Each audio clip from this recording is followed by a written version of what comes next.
Are you ready? It's time for a brand new audio experience. We are here to revolutionize the way you live. This is the Nikka Lifestyle Podcast. All right, yes, indeed it is. Once again, time for the Nikka Lifestyle Podcast. I am your host, Kenny, and I am joined once again, as always, by my beautiful wife, my lovely co-host, Nikka. Good afternoon, Nikka. Good afternoon, Kenny. Yes, we are trying something new today. This is our inaugural recording. I don't know if it's going to be the first one we release, but it is our inaugural recording of the Nikka Lifestyle Podcast. Perhaps some of you know us from the Nikka Baseball Podcast, which is something that we began doing since April of 2023. But now, baseball season is over, and we are changing gears a little bit, and we are launching our new podcast that's actually been in the works for a really long time, the Nikka Lifestyle Podcast.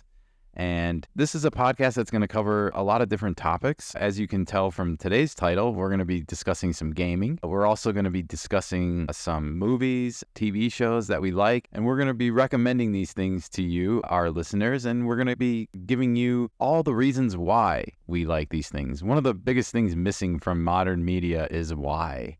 I agreed. Oh, thank you. I agree with that. Let's welcome our co-host again, Nikka, over here. We're going to try to be more lively on this podcast, not so serious. Well, it is the afternoon. Our previous podcast had to be done early in the morning, and it was a little bit tough, I won't lie, to cover baseball. I thought it would be easier. Sure. But I like this podcast because it will be a little window to our lifestyle. Yes. You don't have to follow it. You don't have to do what we do, but it will give you an idea what things are out there, what's possible, in case you are wondering. Well, I would also like to add that I think a lot of couples are very happy on the outside, but maybe not necessarily in having the most fulfilling life behind closed doors. That's true. With you and I think we do kind of back up and live the way we portray ourselves. We are a happy couple. We don't have children together, and we enjoy doing things together a lot. Video gaming being one of them, but movies and shows, obviously, it's like everything that we watch together, you know, and now our lifestyle, our shared way of eating, and we quit smoking together when we first met each other, cigarettes. That was way back. But that was still, I think, a good sign of things to come. Yes. You know, the fact that like it was like something that cemented our bond as friendship, that we did something like that together. Also, just keep in mind, it's a lot easier to do certain things when you do it as a couple. Yes, I agree. It's good to have like that buddy system, just that support that's going to be needed throughout the tough days, the tough times, whenever you're doing any kind of like change. You get feedback from another person, and it keeps you motivated. Yes, absolutely, 100%. Well, I am looking forward to getting into all the nitty-gritties of our lifestyle, our food menu. You know, we are very unconventional, and I don't want to say much more than that right now because that's not what today's conversation is geared to be about. But let that be a little teaser ahead to some great conversations, I'm sure, that are coming in through the pipeline. And maybe we're going to get more lively every time we do an afternoon podcast. Well, you certainly are more lively, and I'm trying to be. I'm trying. Not so serious. Why so serious? Why so serious?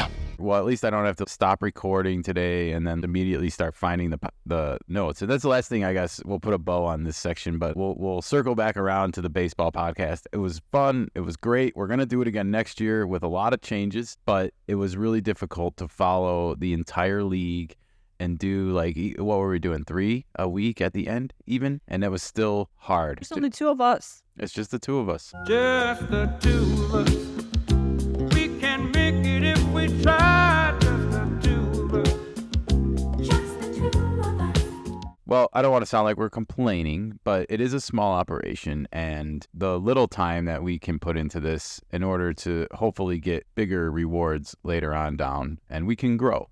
We can grow together. But we're today going to turn our attentions to the gaming world, and we are here to talk about Cyberpunk 2077, a game that has been out now for, 3 years? Is that right? 2020 was the release date, I believe.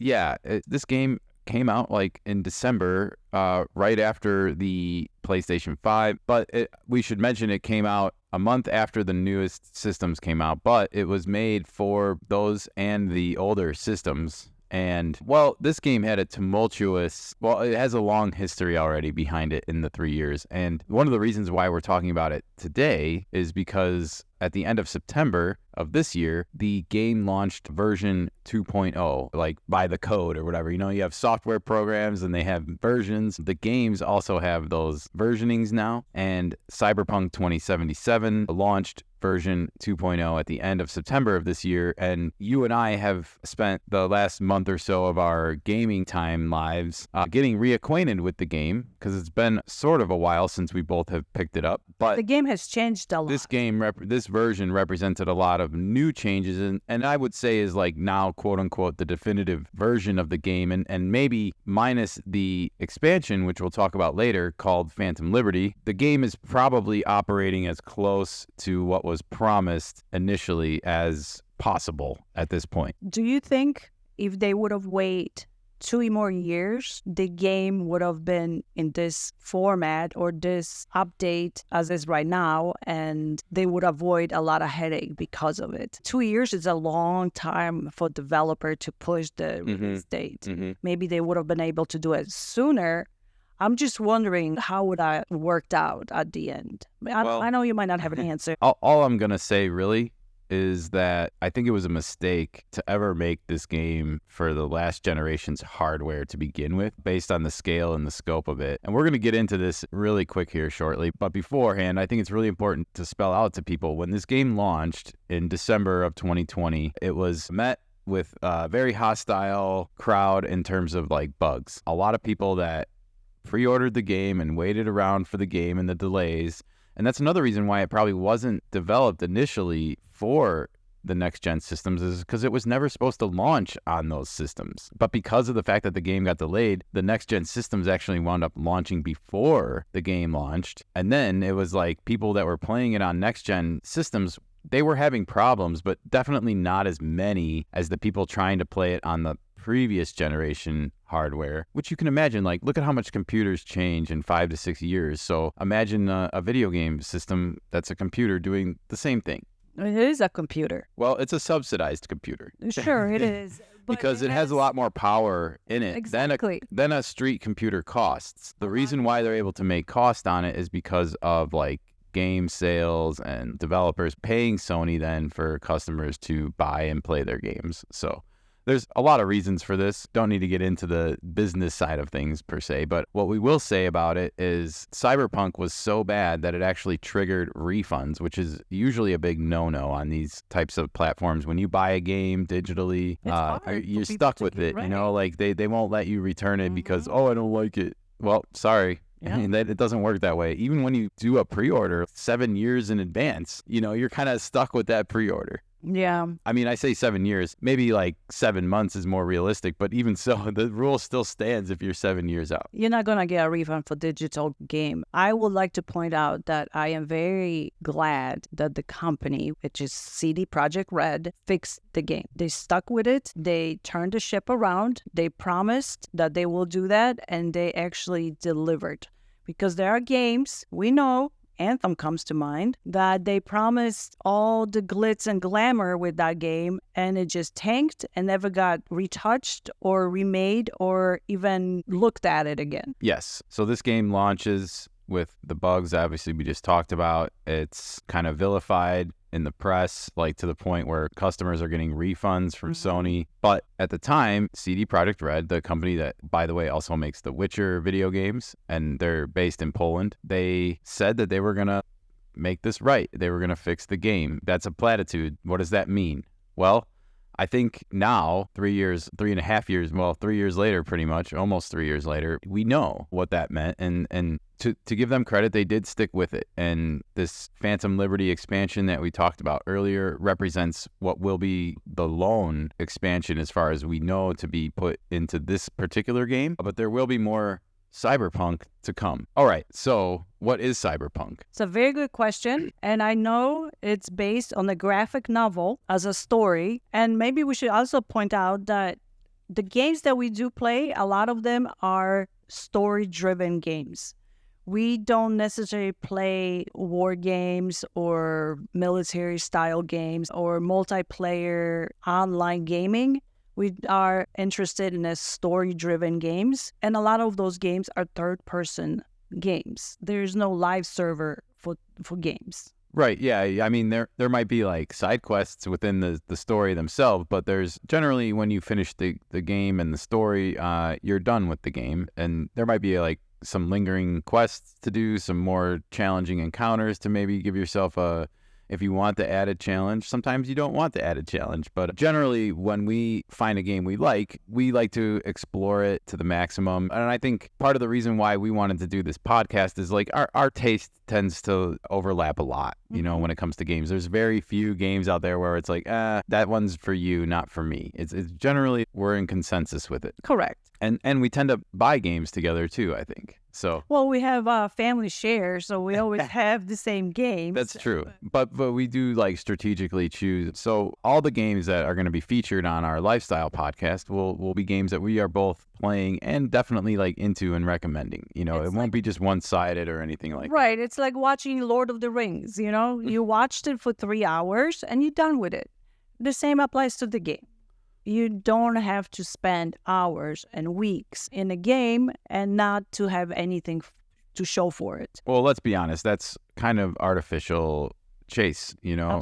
Fear of missing out comes to mind. These are gambling mechanics. Dopamine release every single time. Not to say that regular games don't give you a dopamine release, it's but a little different, it's just like I think we can just kind of wrap this up by saying like we're going to be kind of talking about games like God of War. Final Fantasy VII is going to be a game that we're going to be talking about probably multiple times on this podcast in the coming years. Boy, can't wait. That's your favorite game. It is. There's a lot to talk about with it. Yeah. So it's topical at the moment. I'm excited about it. But I'm equally as excited to talk about Cyberpunk today with our new listeners on this podcast. I don't feel like we are too late for this either.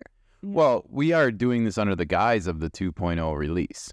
Sure. So it's only been like a month or 5 weeks even since it came out. And so, I mean, we both played the game again from the beginning and wanted to kind of just play it with the 2.0 changes in mind. Like, to give you an example, the entire skill tree and perk tree is like redesigned in this release now. It works kind of totally different. Armor that you wear works totally different than it used to. And then the cyberware, which is like these computer implants that you actually attach to your or install into your body, that the way that system works has changed. Okay. Well, Cyberpunk takes place in 2077, and it takes place on the West Coast in California, but it's not in LA, though it does kind of feature a lot of LA characteristics. But when we saw it on the world map, it was actually in the middle of like San Francisco and LA. So there's like this new city, and it's called Night City, and it exists between San Francisco and LA. Oh. In the future, in this particular future. It's not that far along when you think about it. 2077, 50 more years.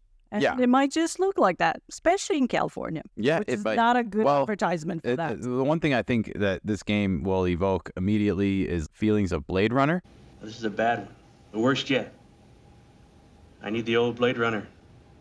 I need your magic. Johnny Wick. Johnny Wick. So what is this game? This game is like, I describe it as like Blade Runner meets Grand Theft Auto.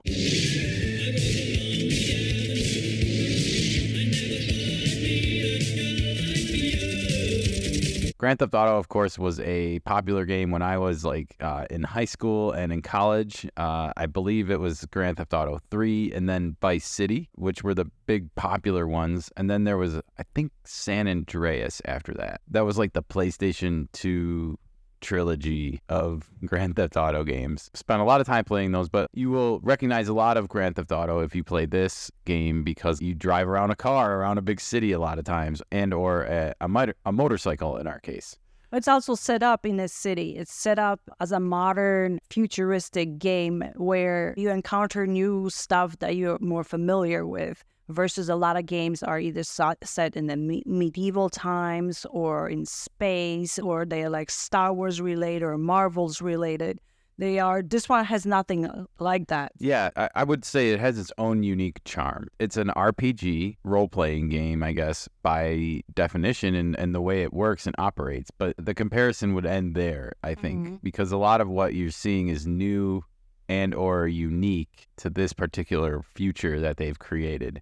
And again, it's hopefully the visuals on the screen, if you're watching our podcast on YouTube, will be helping you see the world that this is, where people literally have like a lot of mechanical enhancements, whether it's like a metal arm, for example, or a computer chip that goes inside your head to like give you better vision, hand implants to make your fingers work faster. There's all sorts of stuff, knives that come out of like Wolverine style almost out of your forearms, and it's definitely futuristic, and it's definitely enhances human biology, which is probably the next evolution of humanity, if you will.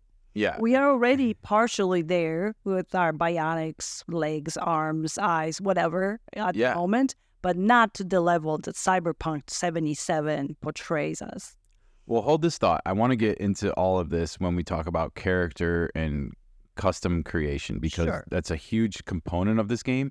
But before we get into that, I want to set up like just this world a little bit more, because we talked about the future and Blade Runner meets GTA, and if you've seen Los Angeles homelessness at all, like just amplify it even more with a mixture of high society and gangs, I guess.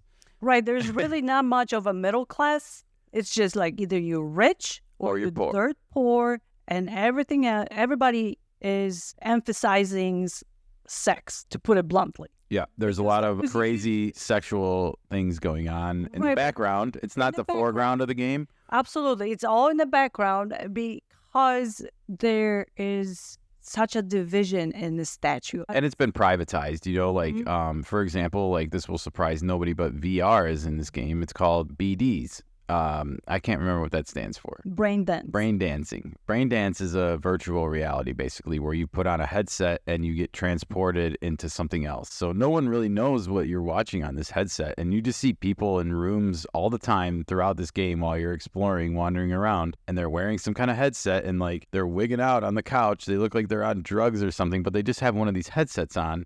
And they're watching something or experiencing something called a brain dance. Right. So it's fascinating to think about some of these things. They do such a great job of just selling it, and they own it. Like CD Projekt Red owned this world that they created, and they explored it to the maximum. And I encourage you, if you do play this game, to do the same, because you will be rewarded for that experience. It's really fun to see the future, what it could be. Yeah, absolutely. And I think one of the things that enhances that experience is the fact that this is a first-person shooter game, but the game, 99% of the game takes place in the first person. So you are the camera. If you push the joystick to the left, like your head's going to look to the left. If you push it right, your head's going to move to the right, and you get it. You don't control see character a lot unless you are on the motorcycle.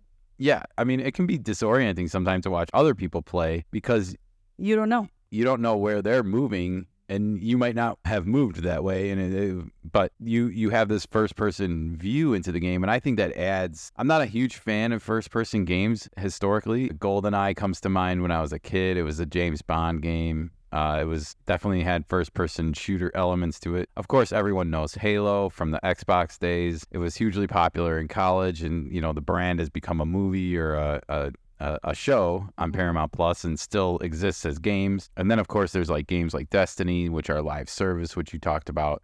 And we used to play, but we've kind of given up live service games because of the artificial grinding and, yeah. Always chasing something that you never obtain. Always chasing something that is irrelevant in 2 weeks. Yeah. Okay, I don't want to spend time dwelling on that. But I wanted to also kind of get into the story and who you are in this game before we start talking about all the gameplay and the mechanics. But you in Cyberpunk are a character named V, and you create your character. You can be male, you can be female. There's 2 voice options in the game. And do you have any control over like the modulation, or there's just 2, right? Just 2 voices. Okay, yeah. So there's just the 2. We've played as both a male V and a female V. And I just want to put this out there now. We both have a preference towards the female voiceover in the game, correct? Yes, absolutely. Hands down. male comes up across as too brutish, and it's just the way it's acted out doesn't kind of go with Yeah. the game that you. Some might enjoy it. I don't know. From my personal experience, I didn't care. However, if you do play as a male, you have a different options for romance versus a female.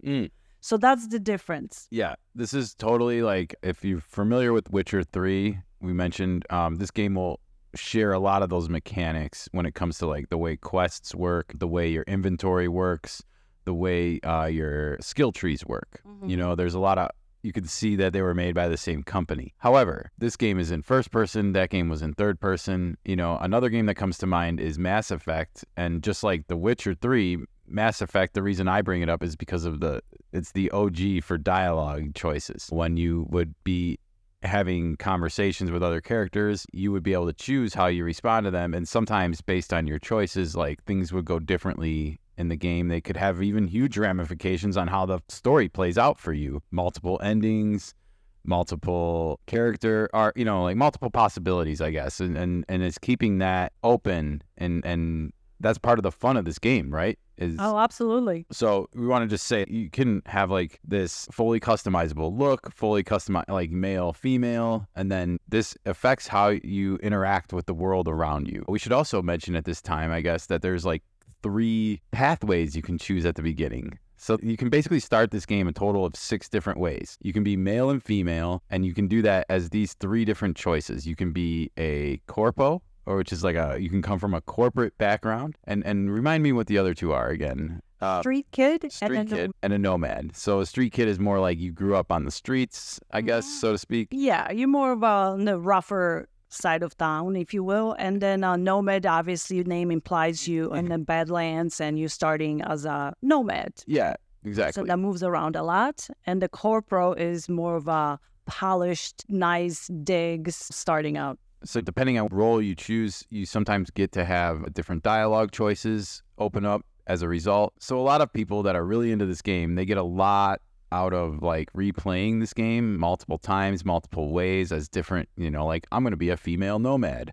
I'm going to be a male street kid, and you'll get a completely different, like at least opening experience, and then a lot of different dialogue choices sprinkled in throughout the game with just both of those 2 choices. The other thing I wanted to say is you can, aside from that, you have your look, your choices, and then you also have like a fully customizable gameplay experience. So you can totally customize how you build your actual character, and you're going to get a lot of weapons, for example, like handguns, submachine guns, swords, knives, and depending on which guns you like to use or which weapons you like to use will affect or change how you want to quote unquote build your character. You're going to earn skill points as you level up, and you're going to have to allocate these, and you're never going to be able to fill out everything. You need to kind of make choices, and you'll only get to refund once. I forget. Spec. The attributes you respec once.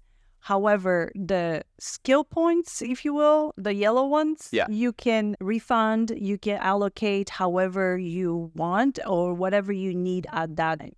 Sure. So just to maybe make this a little bit more clear, and attributes, there's 5 attributes that you can invest these points into, but really you should be focusing on like 2 or 3 and you can kind of look at these ahead of time and sort of be like, okay, I'm going to, you know, like when you're first playing the game, the obvious things are like, I want more health because I want to stop dying so quickly. So some things will become very obvious to you, and you'll want to get them anyway. But other things are going to be more specific, like, oh, I like using, personally, hand cannons and revolvers, and there's a whole skill tree for that. Versus like some people like to use swords or snipers or shotguns, and there are actually different skill trees for all of those different weapons if you want to use them. So it's really up to you how you want to go about your business. If you've never played the game, I guess I would just recommend trying and using the weapons and not investing your points till you have some idea, at least in the weapon trees. I think by level 30, that's when you can experiment. From early on to level 30. After 30 or 35, you might want to consider specific kind of weaponry. Well, I guess the main thing to remind people is save before you do that one respec they give you, because if you don't, you're never going to be able to go back and undo those choices, and you might regret it. Yeah. Also, if you've played up to that point, like I guess I would recommend to somebody to just play and go about your business however you want. As long as you don't use that respec. Just unlock whatever feels natural, whatever you think is going to help you out the most, the way that you're going about it.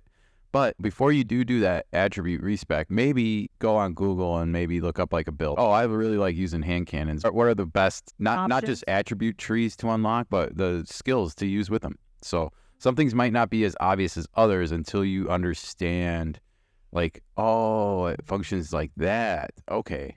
Right. There's a little learning curve with that. And also, I want to point out, enjoy the game. Play however you want. There's so many different ways to play the game. Enjoy this story because the story drives the game. It's a thinking game, and it's a very story-driven game. And there are some moral and ethical questions that you might be like, how should I answer that? Absolutely. And some are on a time limit. You see a bar just decreasing right in front of you, and it's going fast, and you're like, oh, shit, I got to figure out how to answer this. Right.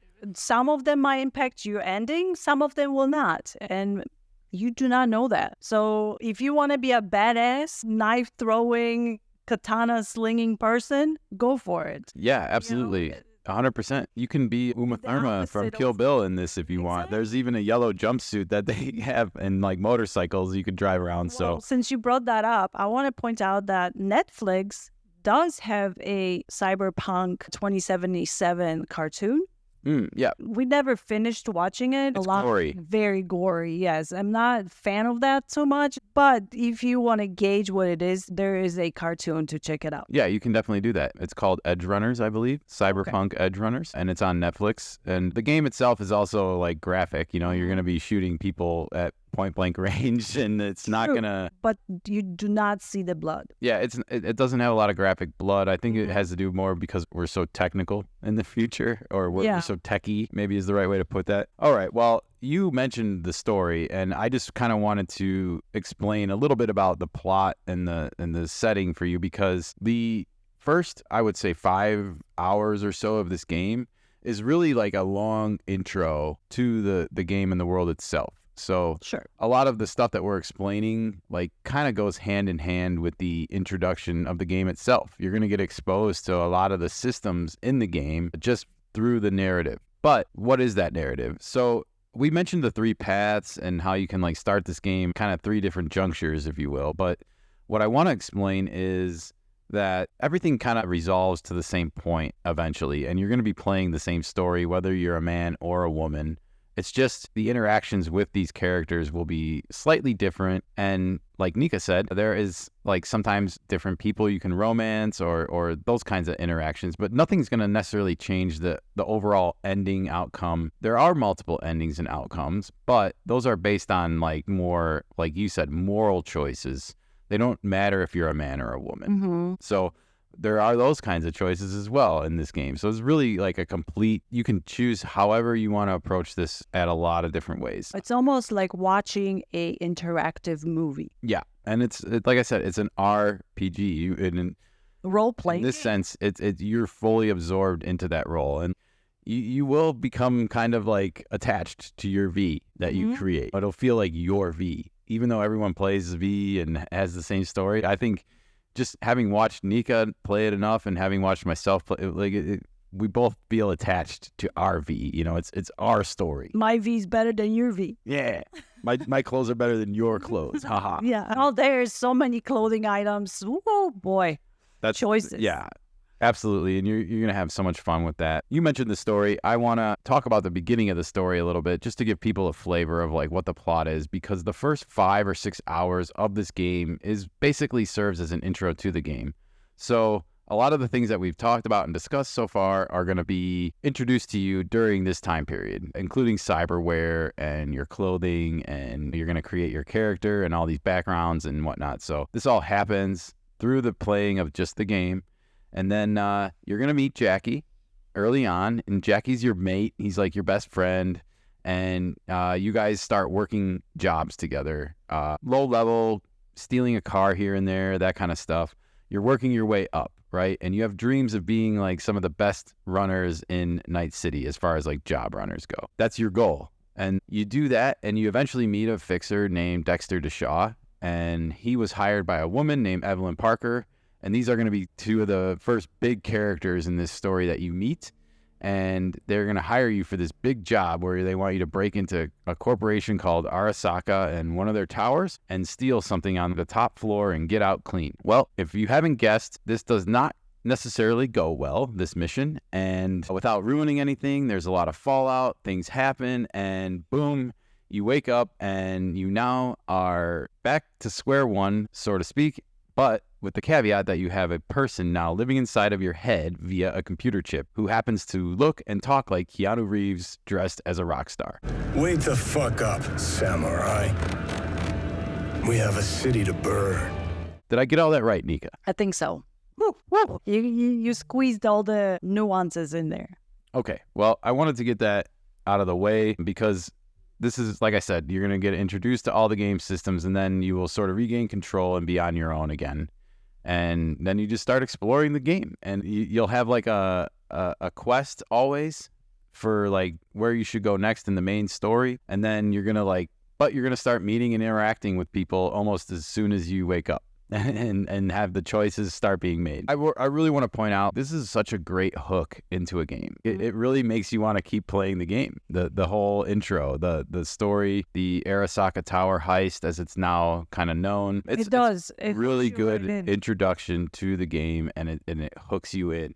Hooks you in, plays on those emotional strings because it's so different the way you experience things. And it's like, holy crap, I want to play some more. Absolutely. So I want to point out now, when you start exploring the world, there's going to be these yellow quest markers in your journal. And those are going to be like your main story quests. The one at the top is generally the main story of the game if you want to like advance that. But there are other yellow quests associated with characters and usually have more of a fleshed out storyline to them. And you should kind of try and do these when you can. There are some that are super annoying, like car races, and you might want to just hold off and do those later if you don't want to like race cars for 24 hours straight. You might want to practice driving more before you do that, is my point. There is a little bit of a learning curve with driving because there's so many cars out there and each car drives different. Just like in the real world. Yep. The bigger car, the heavier car will drive different versus motorcycle or a sports car. Absolutely. And we'll have a little tip on that later. But I want to move on and point out that there are also going to be these green like exclamation point quests as well. And these are going to be from the fixers that we mentioned earlier that you meet. And each neighborhood around town, there's a big map. And as you play the main story, you're going to start to go to different parts of town.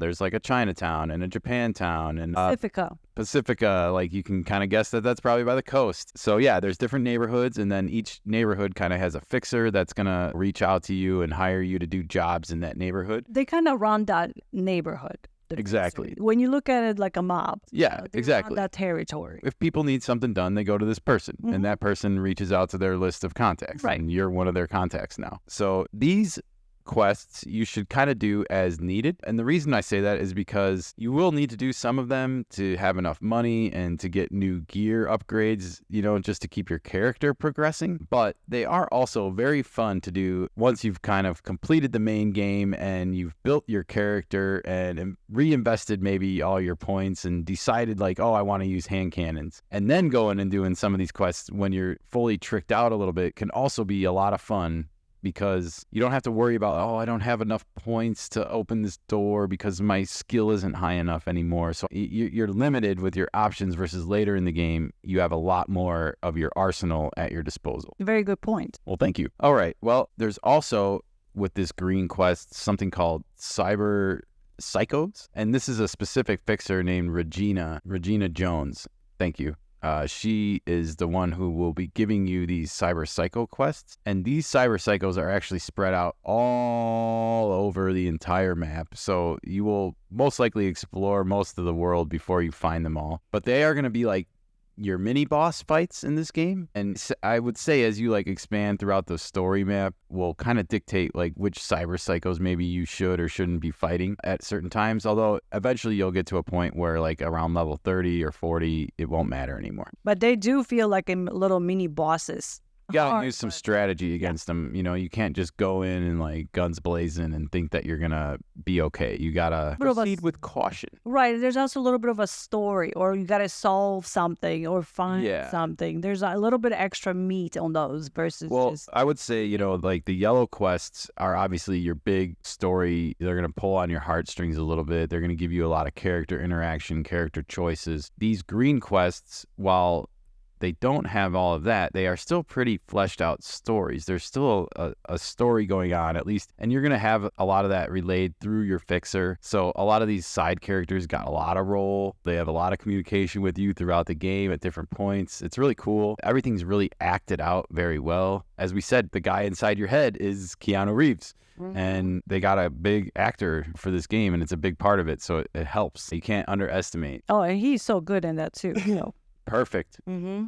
I'm surprised no one's cast Keanu Reeves as a rock star before. I guess he was in Bill and Ted, but that's not the same kind of rock star as he is in this. Anti-corporate rebellion, something that's needed in this modern world, believe it or Right, not. because that game, it really portrays the world that we live in right now in 2023. It's basically 50 years later, and it's freaking scary. Yep. And his name, by the way, is Johnny Silverhand. I don't think we've mentioned that yet. And he actually comes from our time. He lived in 2022 and, you know, quote unquote, died only to be kind of resurrected inside your head 55 years later. But he's experiencing the world as you too. Like you're sharing headspace. I don't know how to explain that really, but you just have to go with it. You actually have conversations with each other that no one else can hear or even, you know, your lips aren't moving. But you hear the words and you're conversating with him. So It's like having an imaginary friend in your head. yeah, or like Gollum maybe in Lord of the Rings, if you want to put it that way. Like it's schizophrenic almost, sort of split personality kind of Yeah. thing going on. Oh, so now aside from the cyber psychos, the one last thing that you'll see a lot of on the map are these like NY or NCPD markers. And these are the Night City Police Department. Like they need your help with all these crimes being committed all over Night City. And basically, these are little mini quests. They still have a story, believe it or not, but you're not ever going to see like usually people acting in them. You're usually going to read about it in like some kind of a, what are they called that you pick up? Those The shards, shards. Yeah, they have these like shards sprinkled throughout the world. thumb drives. Think of it They're as little a thumb drive looking things, and you basically like you take them and you get like these data entries that are like readable. You can read them whenever you want, like over and over again. Some of them are encrypted, so you'll have to break into them with like the game's kind of encryption mechanic, which is a fun little mini game that requires some brain power, and I won't ruin it for you. But yeah, these are little like ways that you can also generate some quick cash, some items that you can like maybe break down for parts if you need to, but they're just little smaller stories that you'll want to do to get loot. And then once you finish the game and all the subquests and everything like that, you might want to keep playing, and these are little things that you can just keep doing. So yeah.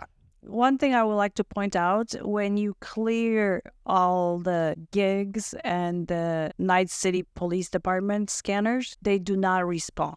Yeah. So when you're done with it, you're done. That's it. Correct. There's no respawning, redoing it.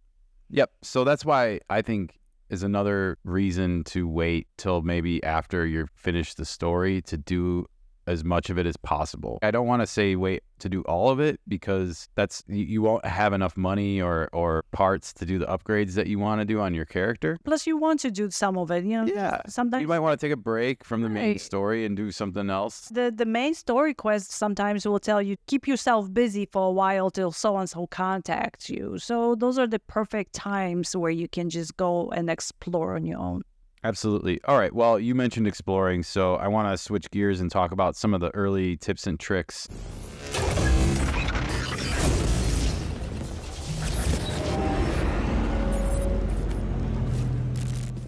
Okay. We should give people, because hopefully by now people want to play the game. If you've never played the game and you're listening to this podcast, that's the point. Right. So hopefully now you want to go explore. And yes, first bit of advice is to explore every location you go to thoroughly. Now, please do not try and explore every block of the neighborhood that you're currently residing in, because that will just take you way too long. But That's not what this is. if you go to an area, you're going to go to a club called the Afterlife pretty early on in the game. You owe it to yourself to like look around the area, see if there's anything hidden, but also because you're going to come back to some of these areas too, and you'll want to know the layout of the land to be able to navigate them more quickly and things like that. But also, go ahead. It opens the fast traveling points in that area. Yes. So you don't necessarily have to wait and drive there. You can just hop over and just... So as you unlock the map, there's going to be these blue dots, and there's these little computer hubs called fast traveling destinations, and it will allow you to like hop from blue dot to blue dot really quickly. And I'm going to go ahead and say right now that you should just go ahead and do this as much as you can. Wherever the next quest is taking you, go to the nearest blue dot that you have to that quest to do and save the time, because you might want to say early on, oh, I want to see the game and the city, and like I totally get it. Trust me. If you play this game, you're going to see it all.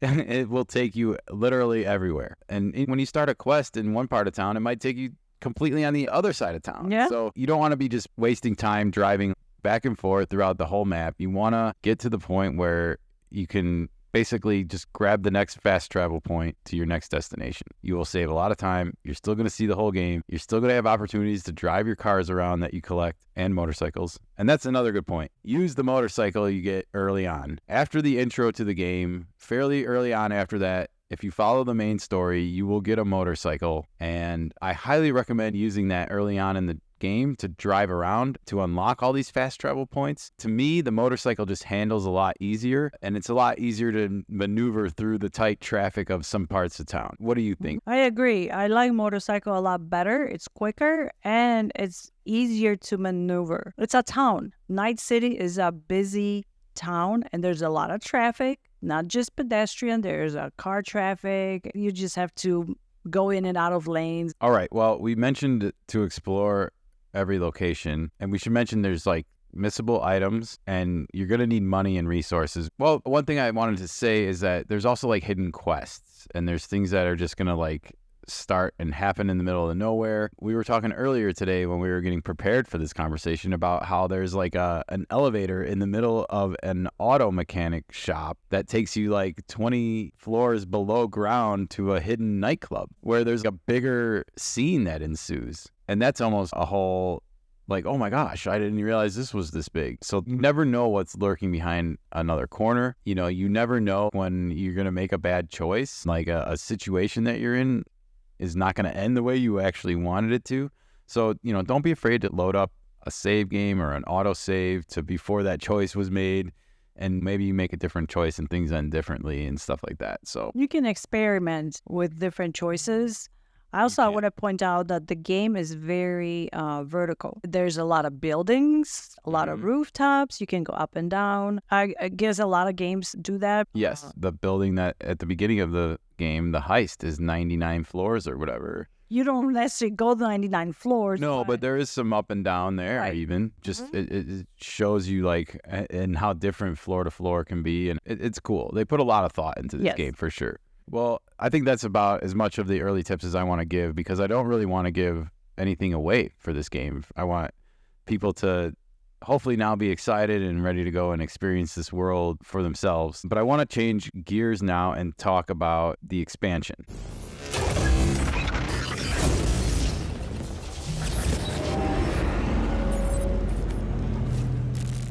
This game has been out, like we said, since December of 2020. It is now November of 2023, but just this past September, 5 weeks ago, the first ever expansion for this game came out, and it is called Phantom Liberty, and it stars Idris Elba now alongside more Keanu Reeves, because he's still living inside your head. And we should mention that this expansion takes place before the game's story technically ends. When you finish the game's story, you'll be taken back to a previous spot and before the final mission. So when the expansion came out, most people had a character save that had cleared most of the game, and then they got the expansion and it still had that last mission from the base game in there. So this all happens before that. And I want to say really quick that, again, there's new choices, new endings that can be unlocked just from this expansion. So that it's added, the expansion itself, the story is big enough that it has multiple endings. And then it's also big enough where it can impact the actual story of the main game. But the main part of the story for the expansion is this whole new espionage spy story with Idris Elba. Before we go, apologies for the precautions. I only ever risk so much. Sometimes it's just safer to shove the barrel of a Malorian between a Troon's ribs, even if he is on your side. It stars the new United States of America president. It has this organization called the FIA, which is basically like the new CIA. I'm guessing it's Federal Intelligence Agency or whatever. But you will sort of be now exposed to this whole Blade Runner cyberpunk universe with this whole James Bond espionage twist on it. And it's got a lot of plot twists and turns. It was really fresh feeling. It's awesome. Like it brings some new things to the game. It has what I'm calling like live events where these red smoke canisters will be seen in the distance and you'll have to go over there to complete a mini quest. And then there's also going to be like more what I would call bigger dungeon type areas to explore where they're kind of marked on the map with a 3-headed skull. So it's more of a longer commitment maybe and something bigger that's going to take to explore. One thing I want to mention that we didn't talk about at all yet is that there's like sort of a sneaking around to this game that you should be prepared for. It's not always just run in guns a-blazing. I mean, it can be if you want to be that way, but other times you will be rewarded even more if you can get in and out of somewhere without being quote unquote detected. I guess in closing, I just want to say about Phantom Liberty that it really adds a new element to an already very large game. And I really enjoyed it. The CD Projekt Red released version 2.0 of the game 5 days or so before Phantom Liberty came out. And I just played the whole game again from the beginning. And this is something that you're going to be doing later in the game. I would recommend doing this when you're going to be invested in this story for a while once you start it. And it's not going to resolve itself very quickly. There's a lot of steps to it.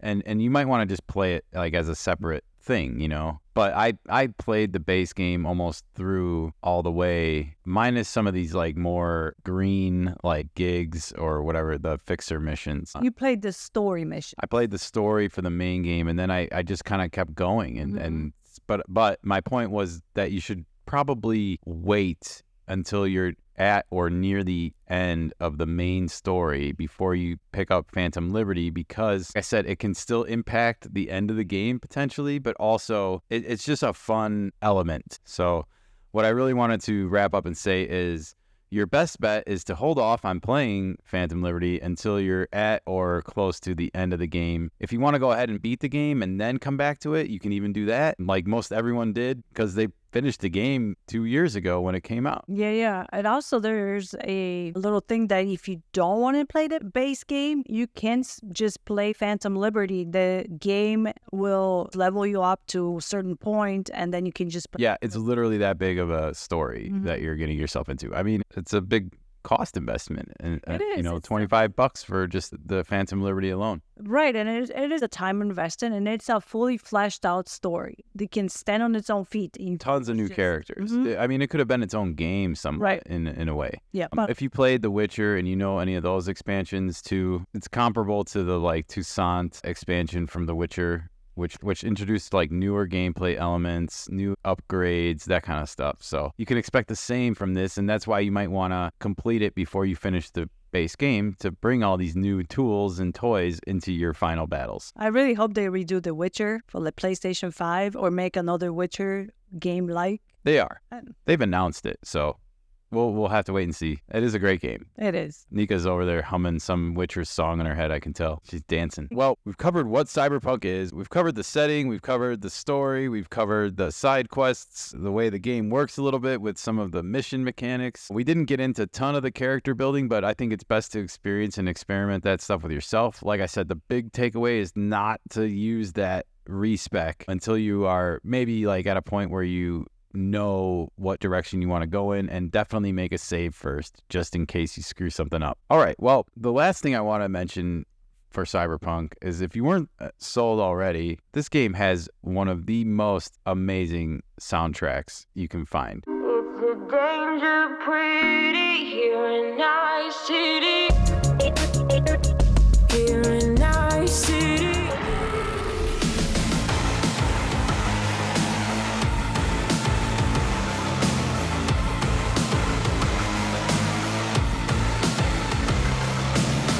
In fact, there's like 6 or 7 CDs worth of music at this point, I think, that they've commercially released. And it's just a really fun mixture of music that really vibes very well with the scenery that's created on the screen. On top of it, every time you are in the car or a motorcycle, you hear the radio and the music. So the music comes on and you can check out different tunes that are being played there. So Absolutely. And there's a different station for different parts of town. Like, so there's a Pacifica radio station, and that kind of has more of the reggae or oceany type of music you might expect to hear. there's a China chimes and there's Japanese little chimes that you can distinguish based on where you're going, but it's not something that is playing throughout. You can always change the station if you don't like the tune. And music is just very much a big part of this game. Like, Keanu Reeves' character was a musician. Yeah, and rock star. No spoilers, but there are maybe some interactions with people in the music world that he used to know. So there's music is going to be all over this game. If you are into or like music, the music stuff in this game alone is fun and worth playing the game for. There's a couple characters that are like Lizzie, for instance, another character that's involved with music. Absolutely. Yeah. I mean, pop star you work for, she stalkers. There's the There's Kate, what are the U girls, or the what are they called? 2U? It's the 3 girls that Carrie hangs out with. Oh, I don't remember the names. Yeah, it's like the Spice Girls gone crazy, kooky. Yeah. But there's a lot of music choices, a lot of good music. And also to point out, the music is modern. It's not something that was played, I don't know, in the 60s or 70s. It's modern day music. I feel like they reached out to the artists almost and said like, hey, can you make something like futuristic sounding with your brand and check some boxes for us too? And it's really cool. And there's some Spanish rap, there's some Spanish tunes, which I enjoy. Killer Mike is on the soundtrack. So there's a lot of great artists on it. And it's fun. it is very fun. All right. Well, I wanted to mention the music, but before we wrap up this podcast, do you have any like lasting thoughts other than the music that you want to leave with the listeners today about Cyberpunk 2077 and why you think people should play the game? When you play Cyberpunk, the future is not very kind to humanity. Yeah. And that's something to take away from, because the technology is moving so fast right now. We might find ourselves in that same situation. And the takeover by corporations of every single aspect of your life is frightening. Yes, a lot of corporate takeover, a lot of human beings not very valued. No, It doesn't seem like there is a value on life at all, at least along the lower people. They're just slaughter. Right, exactly. Especially if you're on a lower tier. Your life means nothing. No, I think you hit the nails on the head. There's so many themes in this game throughout the stories that are prevalent in our modern world. The media is a big part of this game. When you do things in the game, you're going to hear the news reports of them sometimes in the background when you're doing the next story, or like the world will react to what you're doing in fun ways. But also your choices, your moral choices that you make are very sometimes things that are vindictive of our real world. Do I save this one person's life, or do I risk, killing 50 others because I wanted to save this one person? You might have to make choices like that in this game, and it causes you to stop and think for a second. What would you do if that really happened in your life somehow? And Corruption, that's another big aspect of the game. Yeah. There's so much corruption that it's reflective of our current police situation. corruption, political corruption, Yes. Corporate corruption everywhere. Yes. And then you have gangs spread around town. You have gangs in the outlands or the badlands that are more rugged, but no less dangerous. Cartels. Cartel, That's what it reminds me. drugs, Mm-hmm. all sorts. Every part of real life is sort of reimagined in this game, and that all is why it's relevant, It is even so though relevant. it's 55 years in the future. But we are heading in that directions, which is really scary. We don't have the tech or the chrome to put in our bodies the way the game portrays, but we're not that far off from it. No, and I think we are heading in that direction, and I'll just leave people with a totally random thought. But we both have read the Dan Brown book, Origin. Did you just read my mind? I was just thinking that that should be brought up right now. Yeah, I mean, I think it's a great place to end it. And I don't think we're going to do a whole podcast on it because it's been a while since we both read it. But I remember vividly the ideas that they had about AI in that book. And you sort of see them playing out in similar ways here. Well, even the talks that we are hearing right now about AI taking over certain jobs or being implemented in jobs, that is the same route that Cyberpunk is taking. Yeah, it's almost like the human brain is going to need to be enhanced in order to keep up with the AI. Right. If you want to keep working in this world or have a chance, you're going to have to start competing with literal artificial intelligence. You're going to have to install an AI inside of your damn head. Well, I mean, our brain is capable of doing a lot of stuff. It is. A very, very fast computer. But it's not capable of, writing a screenplay in 2 minutes. No. And just emailing it to you. Enhance your brain then. No. However, the Dan Brown book, if you remember, no. It was Origin. Okay. The book was called Origin. One of the fascinating conclusions at the end of the book was that this idea that there's going to be a new animal kingdom in the future, and that animal kingdom is going to be a human tech hybrid, where basically like Cyberpunk 2077 is imagined, where you literally have leg implants, finger implants, brain implants, eye implants, like all these things we were mentioning before, skeletal implants to protect your bones. Like all your bones in your body are going to be covered with some protective element. Imagine that. Or just replaced by some titanium and stuff. Titanium skeleton, yeah, totally. You could have a skeletal replacement surgery, have unbreakable bones. Imagine that. Yeah. Wow. It's fascinating to think about this. And it's fascinating the way we could potentially have our lives impacted. Yet the society and humanity right now is more war. How to destroy ourselves versus how to advance ourselves. Well, but that's an underlying theme of the game too, it's a very violent future. And you're partaking in it, obviously, because this is a very weapons-driven oriented game. The whole first-person perspective, it obviously becomes a first-person shooter. So you're kind of assuming the role of the violence. However, it is a game, and it's just... It is a game, but it is reflective of our world. Yeah, it does. You see...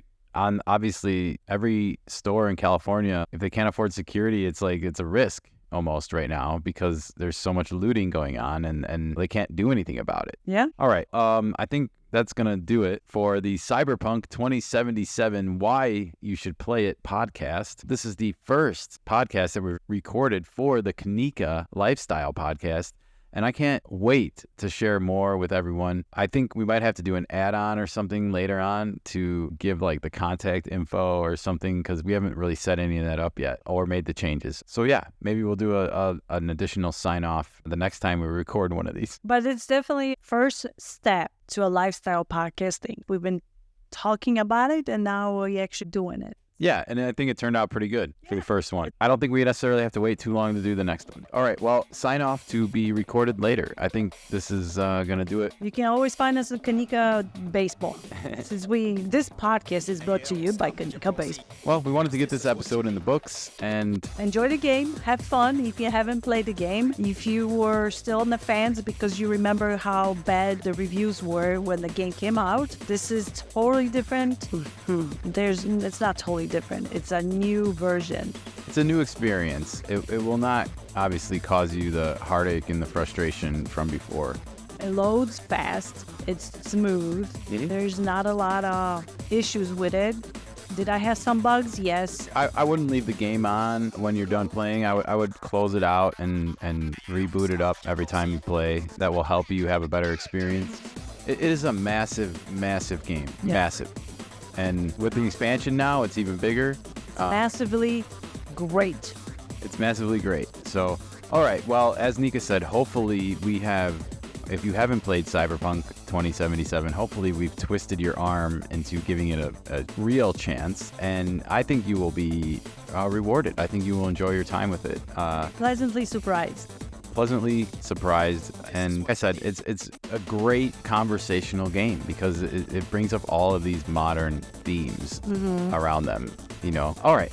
Well, that's going to wrap it up for this inaugural episode of the Nikka Lifestyle Podcast. But we will be back again shortly with some more gaming or movie series and definitely food topics coming soon. Adios, everybody. This is Kenny signing off. Nikka on the other end. Have a wonderful day. Have a great day, everybody. Bye.